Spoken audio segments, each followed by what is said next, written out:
നമ്മുടെ വീടിൻ്റെ ബാൽക്കണി പല സ്ഥലങ്ങളിലും വിദേശ രാജ്യങ്ങളിലൊക്കെ വന്നപ്പം ഡ്രസ്സും അതുപോലെ പഴയ സാധനങ്ങളൊക്കെ ഇട്ടിട്ട് വേണ്ടത്ര രൂപത്തിൽ സംരക്ഷിക്കുന്നില്ല. എന്നാൽ എൻ്റെ പ്രിയ സ്നേഹിതൻ അഫ്സൽ കാഞ്ഞിരപ്പള്ളിയുടെ ഈ ഫ്ലാറ്റിൽ വന്നപ്പോൾ വളരെ മനോഹരമായിട്ട് ഈ ഭാഗം സെറ്റ് ചെയ്തിട്ടുണ്ട്. നമ്മുടെ നാടുകളിൽ കാണുന്ന ചെടികളൊക്കെ ഇവിടെ സംരക്ഷിക്കുന്നുണ്ട്. അതുപോലെ നല്ല മനോഹരമാകുന്ന രൂപത്തിൽ ഇവിടെ സംവിധാനിച്ചിട്ടുണ്ട്. പ്രത്യേകിച്ച് നമ്മുടെ തേനിയിലെ മുന്തിരിത്തോട്ടത്തിലൊക്കെ പോകുമ്പോൾ അവിടെ ഇങ്ങനെ മുന്തിരി കാണുന്ന രൂപത്തിൽ തന്നെ വളരെ മനോഹരമായിട്ട് നമ്മുടെ പ്രിയ സ്നേഹിതൻ ഇങ്ങനെ ഭംഗിയാക്കിയിട്ടുണ്ട്.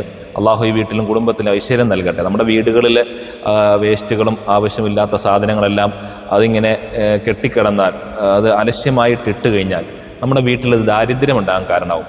അതുകൊണ്ട് അത്തരത്തിൽ ഈ രൂപത്തിലെങ്കിൽ നമ്മുടെ വീടുകളിൽ സജ്ജീകരിക്കാൻ കഴിഞ്ഞാൽ മനസ്സിന് സന്തോഷം കിട്ടും. ഇവിടെ വന്ന് ഇരിക്കുമ്പോൾ തന്നെ വല്ലാത്തൊരു സന്തോഷമാണ്, നല്ലൊരു